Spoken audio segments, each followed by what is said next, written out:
Merdeka, hiduplah Indonesia Raya. Hadirin dipersilahkan untuk duduk kembali.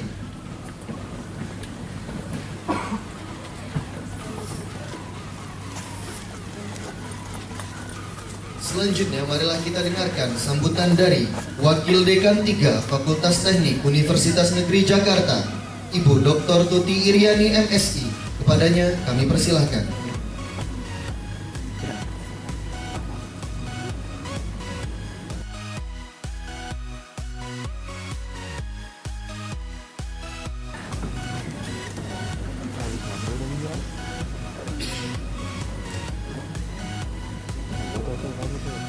Bismillahirrahmanirrahim. Assalamualaikum warahmatullahi wabarakatuh. Yang kami hormati Bapak Bambang Heru Cahyono selaku Direktur Jenderal Aplikasi Informatika Kementerian Kominfo.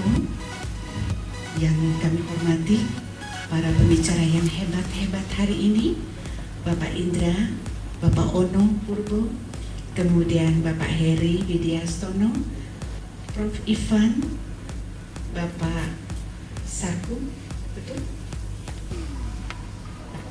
Oh, Pak Bambang, juga Bapak Hasim Gotama, serta Bapak Ibu Guru yang tergabung dalam KKPI dan juga Guru TIK. Syukur Alhamdulillah pada hari ini yang diperkasai oleh Himpunan Mahasiswa Jurusan Teknik Elektro menyelenggarakan satu seminar nasional dan temu akbar guru TIK dan KKPI. Saya mewakili Dekan Fakultas Teknik Universitas Negeri Jakarta diminta hadir siang hari ini untuk bersama-sama mengikuti acara seminar yang diselenggarakan oleh Himpunan Mahasiswa Jurusan Teknik Elektro beserta juga dari guru-guru TIK dan KKPI. Saya mengucapkan selamat datang kepada Bapak Dirjen dan juga para pembicara yang mungkin baru saja pertama kali hadir di UNJ. Inilah Universitas Negeri Jakarta. Selain itu, kalau kita berbicara tentang seminar ini, rasanya saya masih mengingat beberapa pada tahun 2013 ketika kurikulum 2013 masuk, guru yang namanya guru TIK itu, mata pelajaran TIK itu dihapuskan. Terasa sekali kegalauan dari guru-guru TIK, betul ya Pak ya? Semua marah. Dan pada saat itu sering kali terjadi diskusi, FGD maupun seminar yang membahas pentingnya TIK dalam pembelajaran. Waktu itu sempat saya baca, konon katanya guru anak-anak SD saja sudah pinter internetan. Tapi saya juga sebagai guru tidak merasa demikian. Banyak sekali juga dosen-dosen yang masih gaptek. Nah, karena itu dengan Permendikbud nomor 68 tahun 2014 pasal 3 sudah mulai lagi memasukkan guru TIK sebagai pembimbing. Nah, mungkin hari ini dari hasil diskusi yang begitu panjang dari pakar-pakar TIK ini, kita bisa memberikan rekomendasi yang kuat kepada kementerian untuk bisa bukan saja pembimbing, tapi bisa sebagai mata pelajaran kembali dari awal. Begitu ya Pak ya? Mungkin itu. Nah, karena itu saya berharap ini bukan sebagai wacana, karena kegiatan ini sangat bagus sekali, apalagi kita tidak bisa lepas dari teknologi, dan sekarang teknologi itu juga sudah semakin luar biasa. Itu saja yang mungkin bisa saya sampaikan hari ini. Sekali lagi selamat datang. Terima kasih rawuhnya Bapak Dirjen, dan mohon juga Bapak bisa berkenan membuka acara pada siang hari ini. Semoga apa yang kita dapatkan pada hari ini dapat bermanfaat untuk kita semua, terlebih lagi untuk meningkatkan kualitas pendidikan dan juga pembelajaran di Indonesia. Saya akhiri dengan ucapan wassalamualaikum warahmatullahi wabarakatuh. Waalaikumsalam. Jadi kurikulum 2013 itu sebenarnya tujuannya sangat mulia.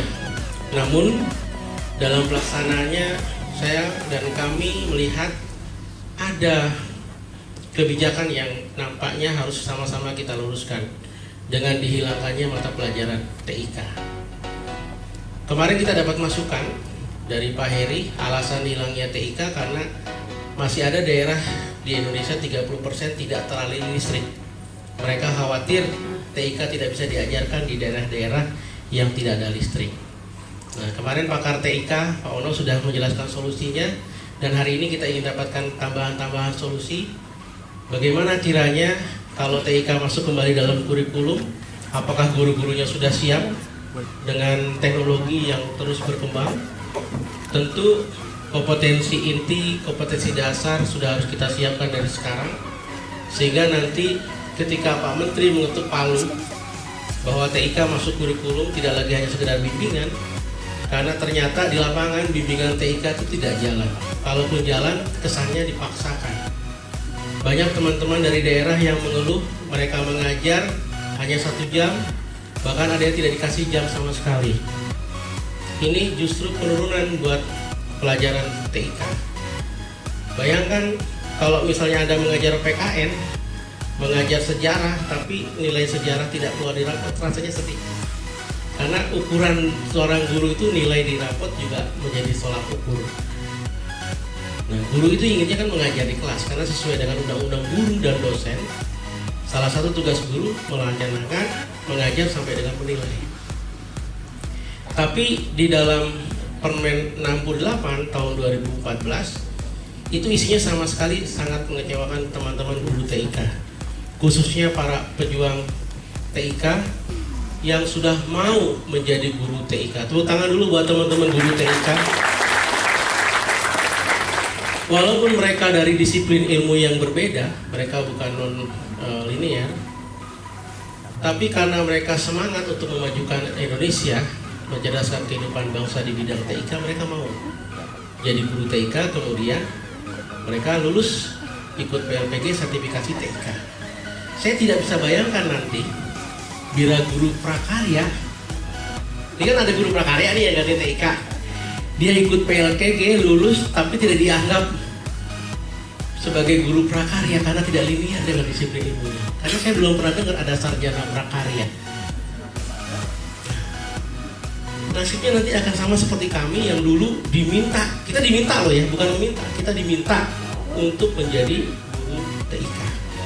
Kebijakan ini mumpung belum meluas ke semua sekolah, baru beberapa sekolah saja, mohon mungkin nanti dicermati lebih detail. Jangan sampai teman-teman guru, prajurit di lapangan, kami ini kan prajurit di lapangan, siap sedia membantu program pemerintah dalam rangka mencerdaskan kehidupan bangsa, menjadi korban. Dan yang lebih kasihan lagi nanti anak-anak didik kita. Kita ingin melahirkan generasi emas, tapi yang terjadi generasi cemas dan lemas. Karena hanya menjadi bangsa pemakai, pengguna. Selama ini Anda lihat produk-produk TIK semuanya dari luar negeri. Pabrik-pabrik dari luar negeri semua sudah ada di Indonesia, dan kita diserang dengan penjajahan gaya baru. Kita belum merdeka sesungguhnya di bidang teknologi. Kita berharap mata pelajaran TIK inilah yang membuat kita menjadi lebih merdeka, lebih terbuka. Kita bikin open source sendiri, sistem operasi sendiri, sehingga tidak hanya bertumpu pada hanya satu sistem operasi. Nah, tentu kita ingin anak-anak kita semuanya menjadi lebih baik, lebih terampil, lebih cerdas, dan yang penting lebih mempunyai hak cipta. Kreativitas mereka terasah. Dan ini dimulai dari mata pelajaran teknologi, informasi, dan komunikasi.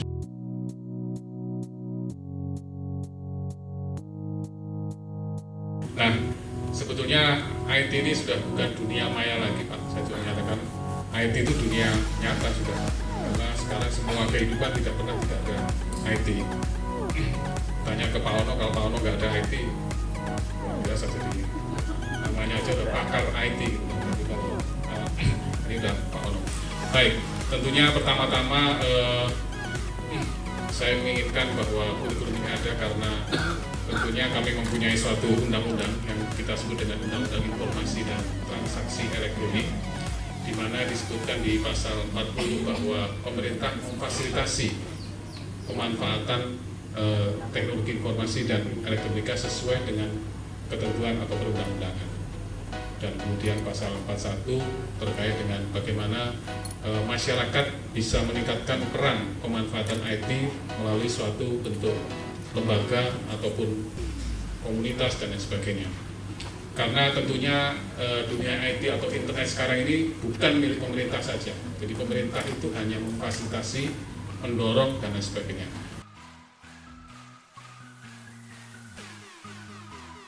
Buka terus ya, untuk dalam TIK ini. Dan TIK ini memang satu-satu yang bisa menjadikan itu. Ya, demikian. Terima kasih. Ya, terima kasih dari Pak Hasyim dari Kominfo. Kalau dari apa yang beliau sampaikan, berarti TIK itu sangat penting. Kalau sangat penting berarti perlu diajarkan. Kalau perlu diajarkan berarti harus masuk kurikulum begitu. Waduh, saya menyimpulkan jadi. Baik, terima kasih Pak Hasyim. Baik, Bapak dan Ibu sekalian, kita tadi sudah mendapatkan informasi banyak dari pusat kurikulum, dari Kominfo, dari Direktorat Guru. Nah, kita akan coba dengarkan pada sisi LPTK-nya, lembaga yang mencetak calon-calon guru TIK. Ya. Pada saat ini telah hadir di tengah-tengah kita Guru Besar Universitas Negeri Jakarta, Profesor Ivan Hanafi, yang juga beliau Ketua Program Studi Magister. Waktunya sama 10 menit. Silakan Prof. Baik, terima kasih Pak Yusuf. Assalamualaikum warahmatullahi wabarakatuh. Selamat siang dan salam sejahtera untuk kita semua. Bapak Ibu yang saya hormati, para pembicara,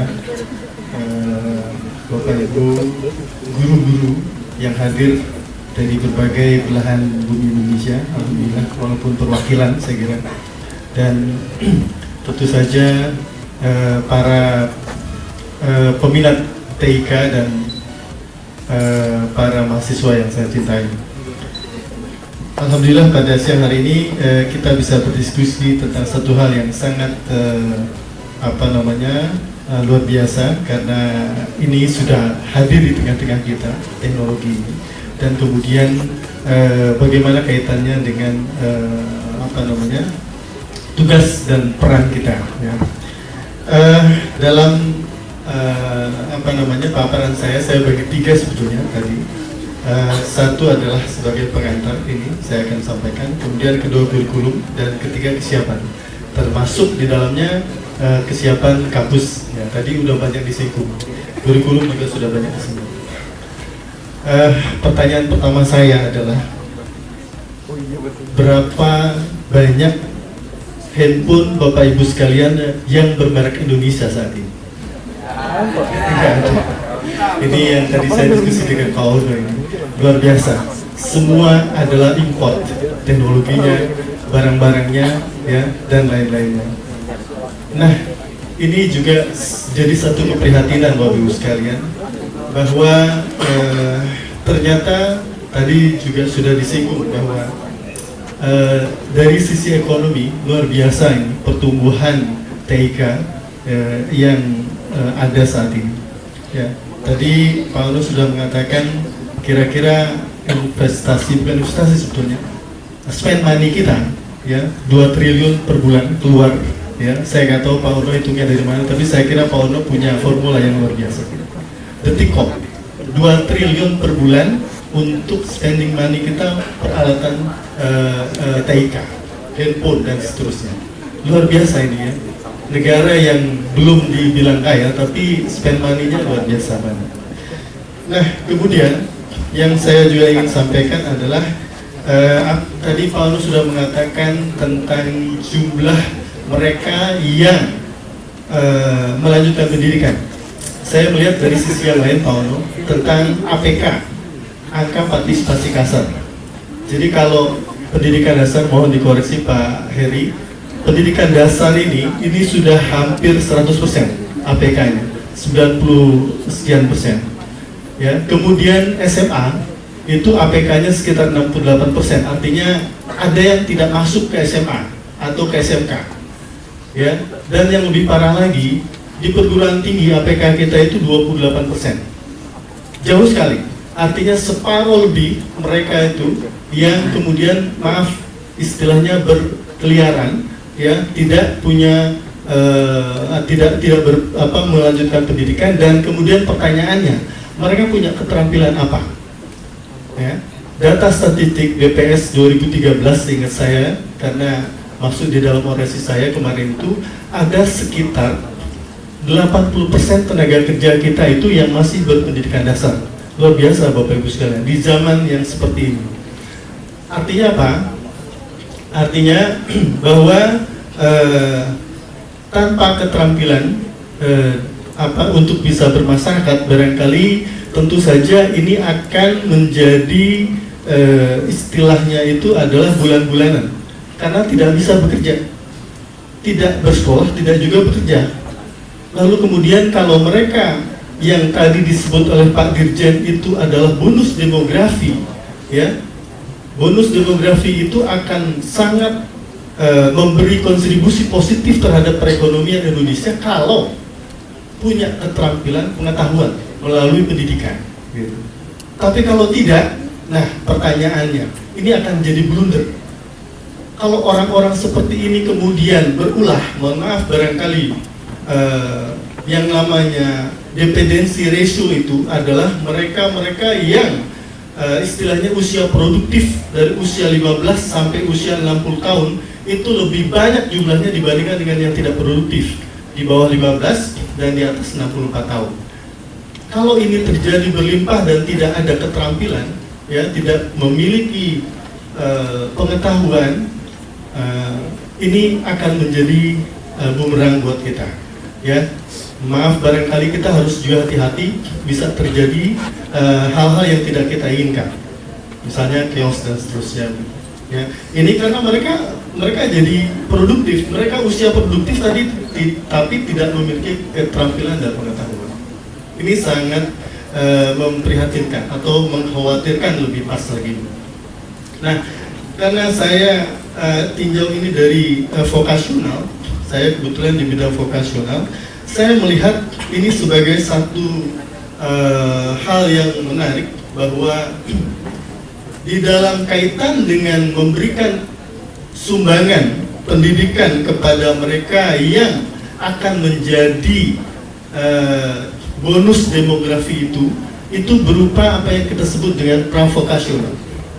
Pravokasional itu adalah pengetahuan, pemahaman kepada peserta didik atau kepada masyarakat untuk memulai mengenal teknologi misalnya, ya, memulai memahami teknologi, sehingga pada saat mereka itu tidak melanjutkan pendidikan, mereka sudah punya bekal awal, mereka sudah punya keterampilan awal dasar untuk mereka bisa melanjutkan.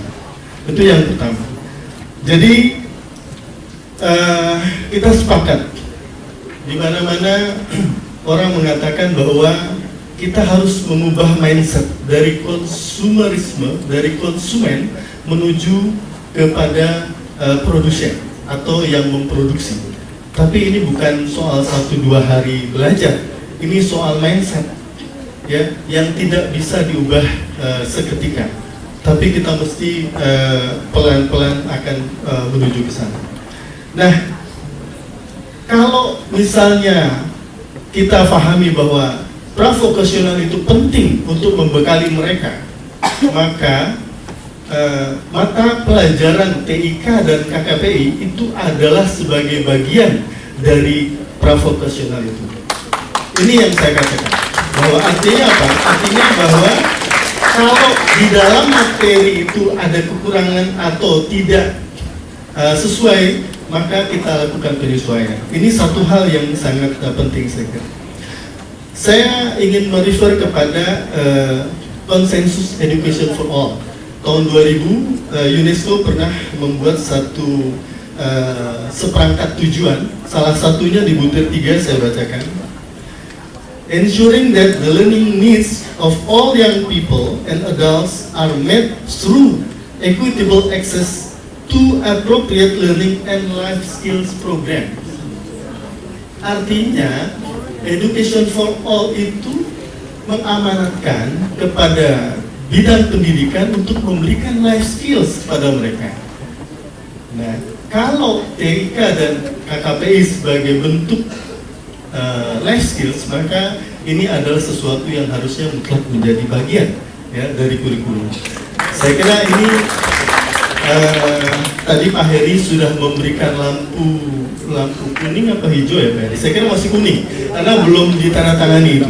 Itu alternatif ya, walaupun ini sebetulnya tidak sepenuhnya sesuai harapan, tetapi ini adalah jalan tengah yang elegan kalau menurut saya. Ya, elegan artinya bisa jadi nanti semua sekolah akan memilih TIK itu menjadi satu pilihan, kenapa tidak? Gitu. Ya, ini hal yang penting. Kemudian yang berikutnya, saya ingin mengajak teman-teman guru dan kemudian calon-calon guru TIK, karena tadi Pak Moderator mengatakan dari LPTK, kita sudah punya yang namanya Kerangka Kualifikasi Nasional Indonesia. Ya, bahwa tahun 2005 undang-undang kita mengatakan guru itu adalah sebagai jabatan profesional. Nah, kalau kita kaitkan dengan KKNI, maka profesional itu ada pada level ke-7. Level 7 artinya setelah sarjana. Ya, setelah sarjana. Ini sudah mulai diberlakukan. Nah, artinya kepada adik-adik sekalian, setelah lulus itu harus berjuang untuk bisa memperoleh sertifikat guru melalui beberapa cara. Ya, kalau guru yang ada kita lakukan melalui pelatihan-pelatihan, tapi kalau yang calon guru saya ingin mengingatkan bahwa itu harus berjuang karena dalam undang-undangnya berbunyi bahwa setiap mereka yang lulus S1 dan D4 itu boleh masuk ke dalam pendidikan profesi guru. Kita punya pendidikan profesi guru. Nah, tapi ada satu hal penting yang mungkin perlu disadari oleh adik-adik mahasiswa. Saya selalu berkampanye begini. Ada program kementerian yang sangat bagus dan itu sebetulnya mendukung LPTK. Ya, yaitu program yang kita sebut dengan SM3T. Sarjana Pendidikan Mendidik di Daerah 3T. Jadi sebelum masuk ke PPG, ya, adik-adik mahasiswa itu diminta untuk seleksi masuk SM3T, untuk mengabdi selama 1 tahun, itu untuk membangun apa yang disebut dengan kompetensi sosial, ya, dan kompetensi kepribadian.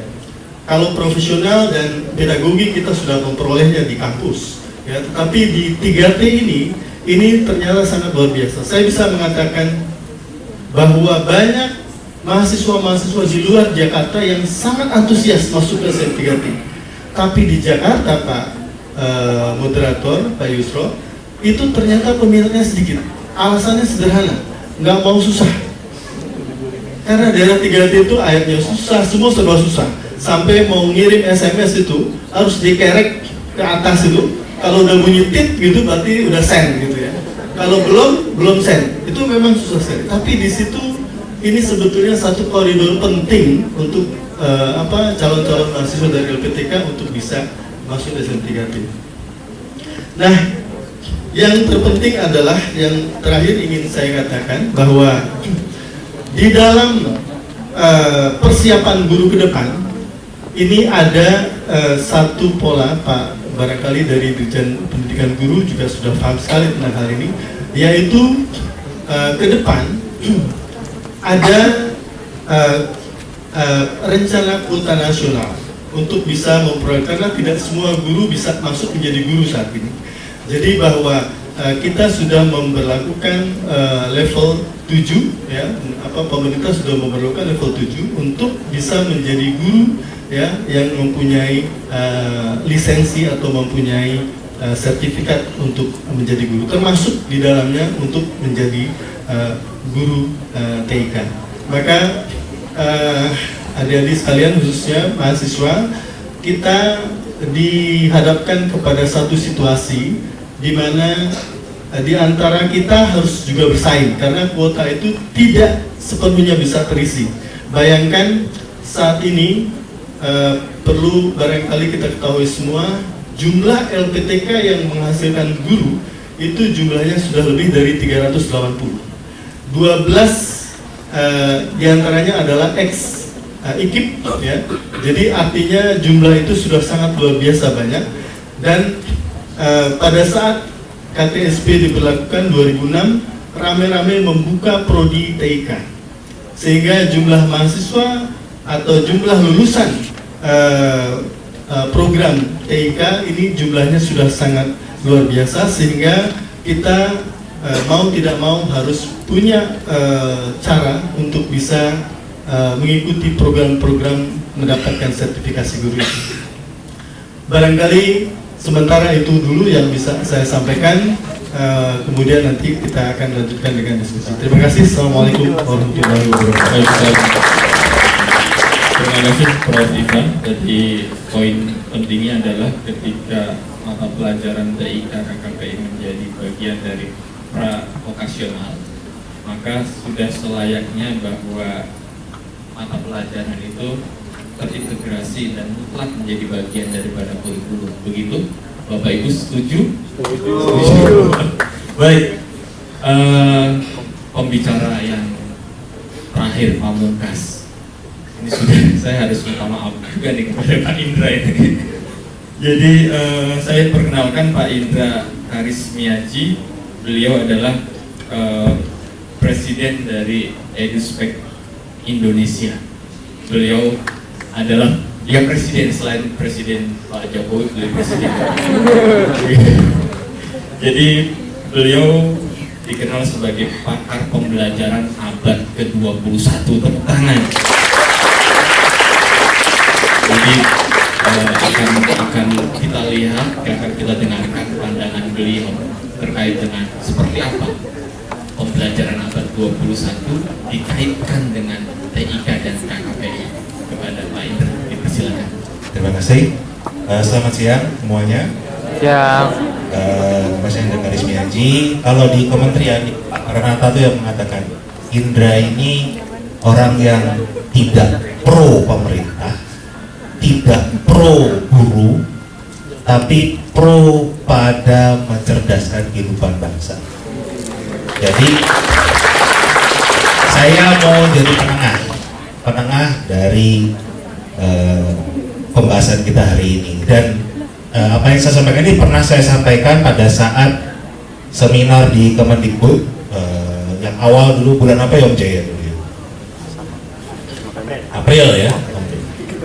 Bicara masalah mata pelajaran TIK dan KKPI. Saya pribadi, saya setuju dengan Pak Nuh untuk TIK KKPI dihapus dari kurikulum. Kalau kita menggunakan standar KTSP. Kenapa? Apa yang ada di KTSP itu bukan satu dasar ilmu. TIK KKPI-nya tidak layak untuk dijadikan sebuah mata pelajaran.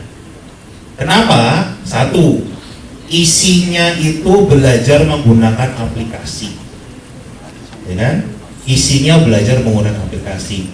Kasarnya kita belajar cara mencet tombol. Mencet tombol nggak usah diajarin. Itu isi, kita bicara konten TIK KKPI kurikulum 2006 ya, KTSP. Yang kedua, sering juga pembelajaran dilakukan apa adanya. Yang penting berjalan lah. Makanya Pak Heri pernah mengatakan 30% pembelajaran TIK di Indonesia ini TIK sastra, gitu. Karena nggak ada listriknya kan gitu.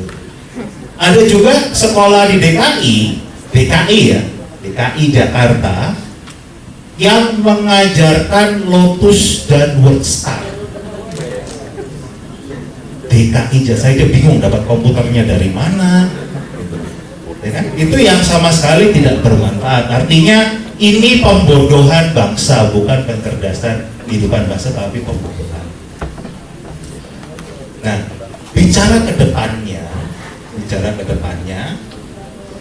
ada satu tren baru di dunia pendidikan ini, yang negara-negara maju seperti Inggris, Amerika, Finlandia, Singapura, Australia sudah memasukkan satu bentuk mata pelajaran baru ini ke dalam kurikulum mereka.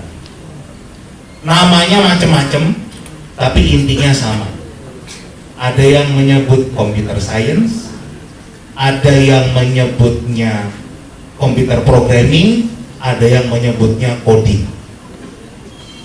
Tapi yang diajarkan bukan cara mencet tombol, tapi yang dihasilkan adalah, kalau bahasa ngetrennya adalah computational thinking, cara berpikir komputasi.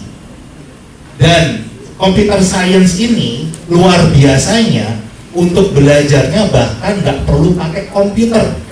Benar nggak Pak Ono? Coding itu nggak perlu pakai komputer, bisa dipelajari. Jadi outputnya bukan cara kita pakai komputer, tapi bagaimana berpikir, memecahkan masalah, bagaimana caranya menggunakan computational thinking atau berpikir komputasi ini, yang mulai dari langkah masalah besar diuraikan dulu menjadi masalah yang lebih kecil, itu namanya decomposition, penguraian. Langkah kedua disebut dengan pengenalan pola atau pattern recognition, melihat oh ini polanya sama-sama kita gabungkan, ya. Yang ketiga namanya abstraction, hal-hal yang nggak penting dibuang, nggak perlu dipikirkan.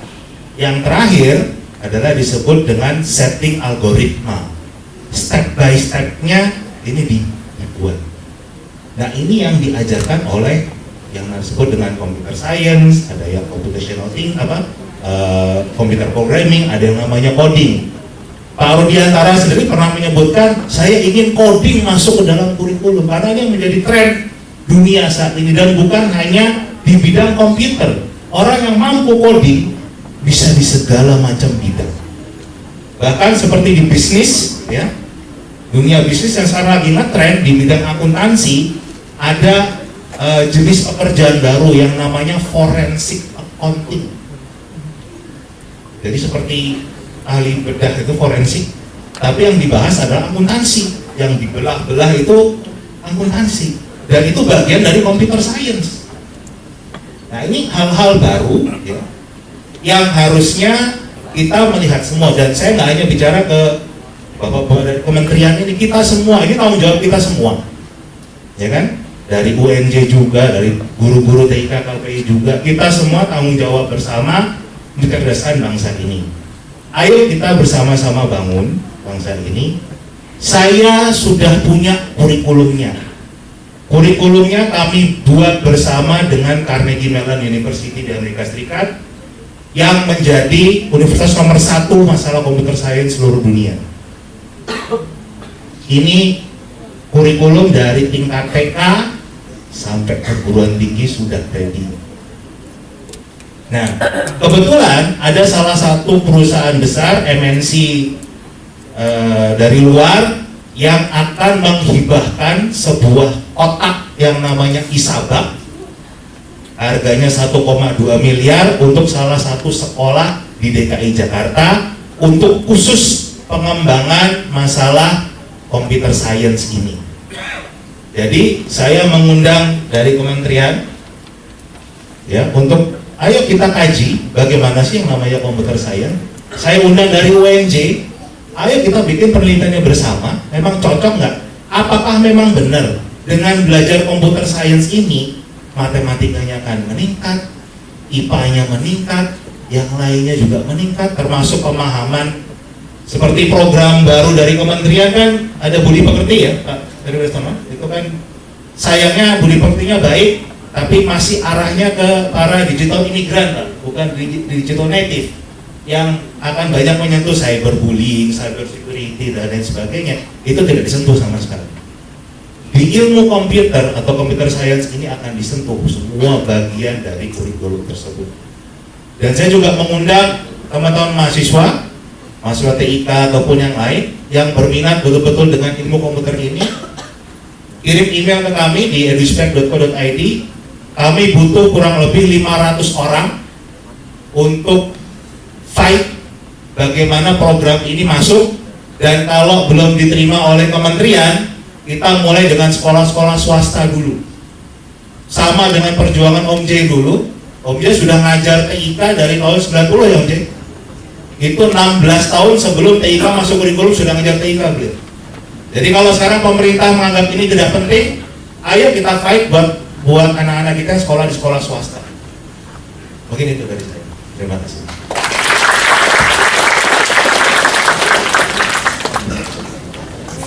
Terima kasih Pak Indra yang sudah membuka wawasan kita terkait dengan model pembelajaran abad 21 dengan computer science dan lain sebagainya. Bapak dan Ibu yang kami hormati, sepertinya saya melihat wajah-wajahnya ini bukan pengen nanya, Bang Jai, ngantuk. Kita yel-yel dulu. Namun sebelum itu kita persilakan para pembicara untuk minum dulu deh. Saya ambilkan karena mungkin kejauhan kali. Sudah, oke. Baik. TIK? Yes. KKPI? Yes. TIK KKPI? Yes. Mantap. Tepuk tangan untuk kita semua. Baik, Bapak dan Ibu. Saya bukan pertanyaan untuk termin pertama 3 orang. 1, 2. Oh, 4. Oke. 3 bapak-bapak, 1 ibu-ibu. Baik.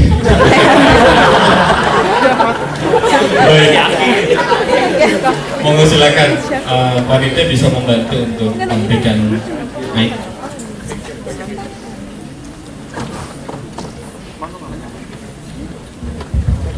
Mohon maaf Pak, nama sama dari mana Pak? Asal sekolah. Oke, Assalamualaikum warahmatullahi wabarakatuh. Nama saya Tri Budiarjo dari SMP Negeri 22 Surakarta. Di Facebook dikenal dengan nama Aki. Aki itu nama Mbak, ada ketua. Aki. Pertanyaan langsung saya tujukan kepada Pak Heri. Mohon maaf Pak Heri, apa yang tadi Bapak ungkapkan agak dengan bahasa tadi itu jujur Pak, ini produk dari teman-teman saya di Aktimas. Benar-benar saya sangat sakit hati Pak dengan teman-teman saya. Tadinya dia bersikeras SIP, TIK, Mapel, TIK dan KKPI. SIP. Sekarang hanya SIP-SIPan aja. Sekarang dia terbang ke Denpasar gratis, tidur di hotel mewah. Sedangkan saya kesini bayar sendiri. Demi apa? SIP, Mapel, TIK dan KKPI ada gratis.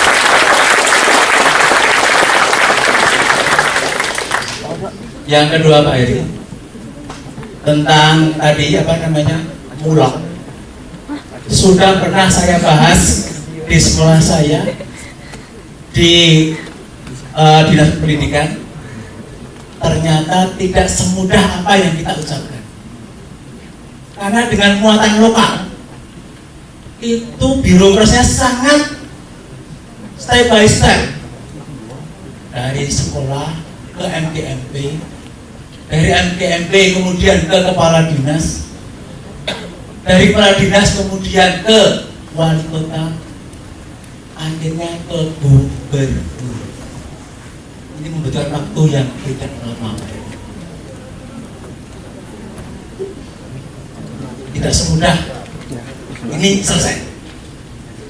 Kemudian yang ketiga Pak Heri, mohon maaf ini kebijakan dari Pak Nuh bener-bener saya sakit hati Pak. Bener ini, walaupun dia pakar komputer katanya, tapi mengapa Pak tahu di K13 ada prakarya.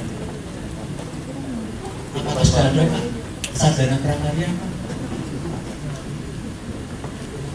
Kemudian guru-guru TK diminta untuk mengajar prakarya. Contoh saya, Om Ji. Anak-anak sempat tanya, Pak Tri, ini mana TK-nya? Yang penting sekarang kamu praktek prakarya. Tapi laporannya menggunakan TIK. Betul. Laporannya pakai TIK. Sehingga anak enjoy sekali. Kemudian masalah listrik nggak ada. Kebetulan di sini ada anak-anak elektro. Kebetulan saya juga guru elektro dulunya, Pak. Siap bila di daerah tidak ada listrik. Dari matahari kita buat energi listrik. Hujan tidak ada halangan. Kita punya charger, Pak. Tapi tolong Pak dari Kemendikbud, biaya dari negara. Kenapa di K13 dengan modal sekian triliun bisa dengan memodali komputer di sekolah? Nggak bisa. Kemudian 30% dikatakan belum ada listrik. Katanya dulu Pak Eri, katanya mendolimi. Sekarang yang 10% Pak mau dikemanakan, mau dikalahkan. Karena ada yang 30%.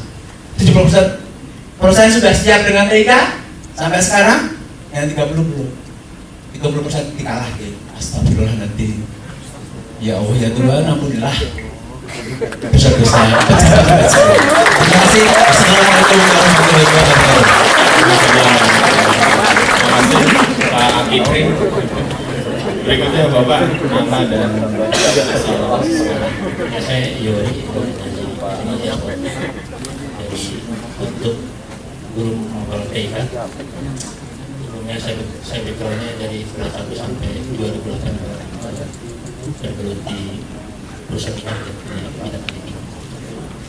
Saya tertarik dengan IT, makanya saya belajar juga. Kemudian yang saya mau tanya ini Pak Heri, saya baca juga bagaimana Presiden Amerika itu memberi tambahan biaya untuk sekolah-sekolah yang mempraktikkan computational thinking karena diharapkan bisa penyerapan terhadap mata pelajaran matematik, fisika atau ekonomi atau geografi itu bisa lebih serap lebih baik lagi bagi siswanya. Jadi bagaimana algoritma ini bisa juga dipahami oleh mereka yang bukan latar belakang komputer. Kemudian juga kita lihat bahwa bagaimana gerakan coding dunia ya yang akan puncaknya tanggal 12 sampai 20 Desember. Puncaknya 20 Desember itu bagaimana pimpinan-pimpinan pemerintahan diharapkan untuk juga bergabung untuk mengerjakan coding. Itu bagaimana dunia mengharapkan bahwa umur 4 tahun sampai 104 diharapkan bisa memahami tentang algoritma. Ya, mungkin istilahnya coding atau berpikir secara runut atau logik. Saya juga berbicara dengan Pak Kepala Puspendik, Pak Profesor Desa juga mengatakan bahwa pentingnya algoritma untuk dipahami ya untuk oleh siswa. Nah, hal yang jadi pertanyaan adalah apabila TIK ini menjadi pilihan, bagaimana Bapak mungkin yang di bagian kurikulum ini melihat bagaimana bisa terakomodir topik-topik tentang algoritma ini di mana mau ditaruh gitu kalau umpamanya hanya sebagai optional mata pelajaran TIK ini. Terima kasih. Terima kasih Pak Yuri. Berikutnya Pak, silakan Pak.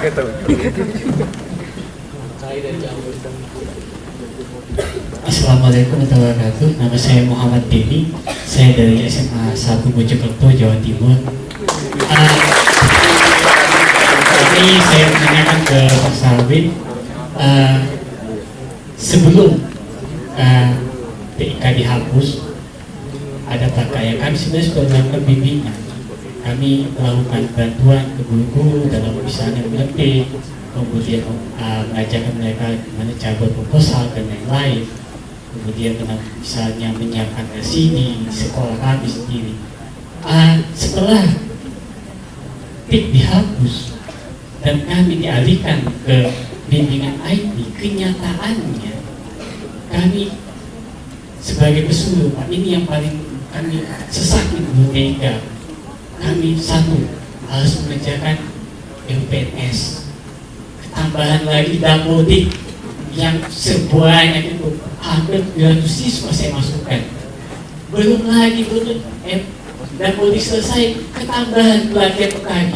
Semua yang dicari guru TIK, bukan guru siapa lagi. Kami bukan robot, Pak. Kami nggak bisa dicas. Kami punya batas waktu energi untuk memikirkan itu. Ini yang tolong disikapi oleh Kepulu. Jadinya seperti apa bimbingan IT itu sangat tidak berjalan di sekolah kami. Yang notabene itu di Jawa Timur. Gimana kalau di luar daerah, di Sulawesi? Saya masih di Sulawesi, saya tahu betul kondisi di sana seperti apa.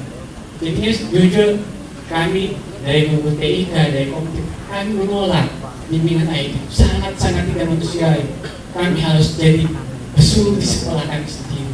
Dan notabene kami tadi, kalau itu masalah bimbingan, masalah mengajarkan, kami sudah lakukan sebelum TIK dihapus. Sekian, terima kasih. Terima kasih Pak Dini. Yang keempat, Bu, silakan. Assalamualaikum warahmatullahi wabarakatuh. Waalaikumsalam. Mungkin dari ketiga pertanyaan yang lalu Bapak-bapak, saya mungkin ibu sendiri ya. Oke, nama saya Bu Iwin dari SMP PGR 1 Bekasi.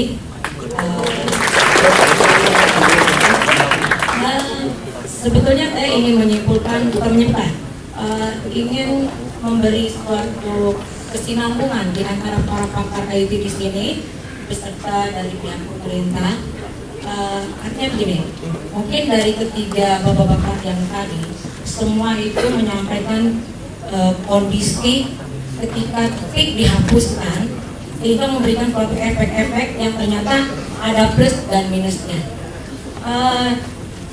Mungkin saya mohon perhatian kepada Pak Heri selaku perwakilan kurikulum, karena jantungnya maju tidaknya suatu pendidikan adalah tepat tidaknya kurikulum tersebut diterapkan di negeri Indonesia tercinta ini. Karena saya kebetulan mengajar di tahun 2002 ya, sehingga 13 tahun yang mengalami mungkin perubahan kurikulum yang berubah-berubah. Mohon maaf sebelumnya kepada Pak Indra yang mengatakan bahwa di dalam TIK hanya mengajarkan aplikasi. Saya sebagai pengajarnya, mohon maaf, justru pilihan Pak Nuh menghapuskan TIK itu adalah pilihan yang tidak tepat. Karena apa? Kebetulan background saya waktu itu diploma 3 dari Teknik Informatika lulusan tahun 96. Di sana saya menempatkan pembelajaran yang saya sampaikan itu sesuai dengan saat itu KTSP berlaku. Mungkin betul tidak sinkronannya itu adalah karena IT itu kan berkembang terus. Jadi kalau pada saat itu dari mulai dasar-dasar komputer yang diperkenalkan pada tingkat SMP kelas 7, kemudian kelas 2 adalah penggunaan berbagai macam aplikasi yang mungkin intinya di sana bermanfaat untuk ketika anak tersebut berorganisasi, Pak. Ya, seperti membuat surat, ya. Jadi sebetulnya tidak hanya memijit tombol dan sebagainya. Ketika diberikan kepada kelas 3 SMP, di sana diperkenalkan tentang bagaimana penggunaan internet. Artinya siswa tidak hanya menggunakan fasilitas internet saja seperti Facebook dan sebagainya, tetapi mereka tahu bagaimana cara membuat koneksi internet itu bisa, kemudian perangkat apa saja. Jadi kalau Pak Indra menyimpulkan seperti tadi itu salah, Pak. Itu hanya sebagian kecil yang Bapak tahu.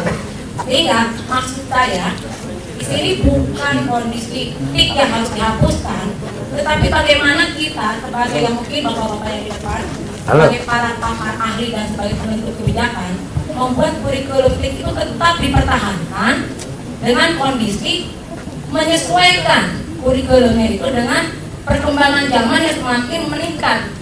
Jadi jangan ketinggalan jauh. Yang dulu misalnya ya hanya sebatas penggunaannya Word. Sekarang kan sudah meningkat lagi dengan perkembangan aplikasi yang lebih canggih lagi.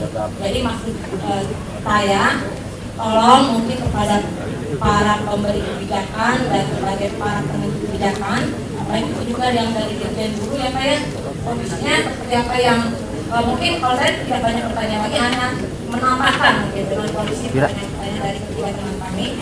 Jadi sekali lagi saya menghimbau, marilah, jadi jangan hanya sampai di sini Pak. Seperti yang tadi Bapak Eri bilang, kayaknya udah jenuh, kayaknya ngantuk karena dari seminar-seminar yang sudah ada, ya begini saja, tidak ada tindak lanjut. Yang saya inginkan adalah tindak lanjut ke depan tuh mau bagaimana ini, gitu. Biar kita mengikuti perkembangan teknologi. Terima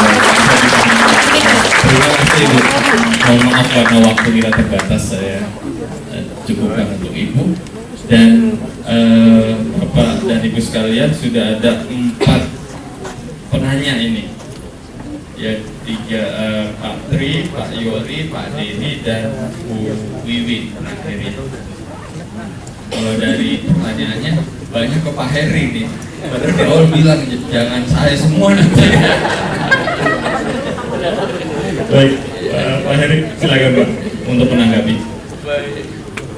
Baik, terima kasih Ibu dan Bapak-bapak atas tanggapannya. Seperti yang saya sampaikan tadi di awal ketika saya bicara, bahwa yang saya sampaikan itu kebijakan pimpinan ketika itu, ya, kebijakan Pak Menteri. Percuma kalau Bapak memaksa saya, kalau Menterinya nggak mau, ya percuma saja. Jadi tadi yang saya sampaikan kebijakan pimpinan Kemdikbud ketika itu di awal 2013, menterinya Pak No itu semula Menkominfo, sebelum Menkominfo beliau rektor INES gitu ya, dan ternyata beliau tidak memasukkan mata pelajaran TIK sebagai mata pelajaran yang berdiri sendiri. Nah ternyata seiring dengan perjalanan kurikulum 2013 kan banyak masukan publik, termasuk masukan dari komunitas KKPI. Nah kemudian kami mencoba memberikan alternatif solusi kepada menteri yang baru. Alternatif solusinya tadi seperti yang saya sampaikan. Yang pertama tetap seperti kondisi sekarang. Terus yang kedua, tadi ada perubahan tadi, yakni menjadi mata pelajaran pilihan.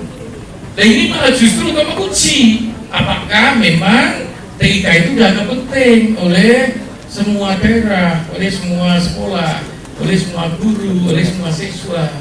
Ibu bapak nggak perlu berkecil hati.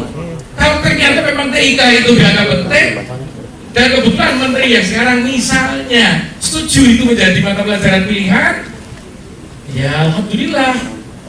Kalau ternyata nggak dianggap penting, nggak ada yang milih, ya jangan marah. Ya, jadi ini malah kayak test case kalian gitu, kayak test case kalian. Ya, jadi sebenarnya upayanya kami sudah melakukan upaya seperti itu. Dan ibu bapak, saya di Facebook juga sering kali waktu itu ngomong, coba kalau ada negara maju yang kebetulan TIK itu menjadi mata pelajaran yang berdiri sendiri dan itu merupakan wajib, harus semua sekolah, semua siswa ngambil, tolong tunjukkan pada kami struktur kurikulumnya. Ya, dan ternyata setiap kali saya nantang seperti itu nggak pernah ada yang ngirim struktur kurikulumnya. Saya tantang itu setiap kali ya bilang negara maju ada mata pelajaran TIK, oke silahkan berikan kami struktur kurikulumnya. Kalau itu betul-betul merupakan mata pelajaran wajib untuk semua sekolah di negara itu, ya tanpa kecuali. Nah barangkali kalau nanti ada seperti itu, tetapi terus terang saya coba buka-buka nggak ada struktur kurikulum negara maju yang mewajibkan TIK sebagai mata pelajaran. Nah, makanya kalau ada yang punya, tolong berikan, barangkali pustaka saya kurang up to date gitu ya. Bahkan ada beberapa yang kepala ke berbagai negara melihat sendiri, ada enggak negara yang menerapkan TIK sebagai mata pelajaran yang berdiri sendiri dan wajib diambil. Yuk, ya. Nah, jadi Bapak kalau memang punya itu, kirim ke saya segera mungkin. Nanti saya teruskan ke pimpinan untuk mendukung itu, ya. Nah, sebenarnya sekarang ini kayak alternatif solusi yang kami sampaikan itu sudah cukup bagus sebenarnya itu apa itu merupakan mata pelajaran pilihan. Ya. Nah, kalau ternyata tadi dianggap sebagai pesuruh, ya nanti tinggal aja dalam perjalanan waktu, seiring dengan perjalanan waktu, nanti ketika Pak dari Direktorat Guru dan Tenaga Pendidikan GTK memberikan pembinaan seperti tadi, kan bisa diluruskan. Karena Ibu Bapak setiap kali perubahan kurikulum itu tidak serta-merta langsung bisa diterapkan 100%. Di negara maju sekalipun, setiap kali terjadi inovasi perubahan kurikulum itu baru establish, baru mapan, itu memasuki tahun ketiga. Biasanya tahun pertama kedua itu masih kata orang Jawa Timur itu horror. Ya, itu sesuai dengan teori difusi inovasi pendidikan bukunya Rogers. Setiap kali terjadi difusi inovasi pendidikan, tahun ketiga, masuk tahun ketiga itu baru establish, baru mapan. Nah, kurikulum 2013 kan baru masuk 2 tahun toh. Nah, kalau tadi yang terjadi kesalahan, apalagi Permendikbud nomor 86 tadi, 68 itu kan baru saja lahir. Nah, jadi Bapak kalau sementara ini ada kepala sekolah yang kayaknya memperlakukan Ibu Bapak Guru TIK sebagai pesuruh, ya jangan sakit hati dulu lah. Nanti seiring dengan perjalanan waktu, nanti kan akan ada pelatihan-pelatihan dan seterusnya, pembinaan-pembinaan dari Direktorat Jenderal yang terkait, sehingga ya nanti bisa perannya sesuai dengan yang memang ditulis dalam Permendikbud. Ya, jadi seperti itu Ibu Bapak, apa itu tanggapan dari saya. Kayaknya semuanya intinya sama ya itu tadi ya. Ya, kayaknya semuanya intinya sama. Bahkan saya kemarin sempat diskusi dengan Om Jai. Pak Heri, kalau pilihan itu nanti biasanya sekolah itu nggak pada pilih karena kebijakan kepala sekolahnya. Nah, ini malah sekaligus test case. Kalau penting mesti akan dipilih. Nah, gimana Ibu Bapak katakanlah mensosialisasikan bahwa TIK itu memang penting sehingga akan diambil sebagai pilihan di sekolah itu. Dan Ibu Bapak seperti ini yang disampaikan kanan kiri saya ini kan ahli TIK semua. Beliau ini ketika dulu di SD, SMP, SMA belum ada loh mata pelajaran TIK. Ternyata sekarang juga bisa jadi jagoan TIK semua kan. Nah, seperti itu. Ya Ibu Bapak. Baik Ibu Bapak, saya pikir itu aja sementara tambahan dari saya. Saya sudah berusaha usul seperti itu.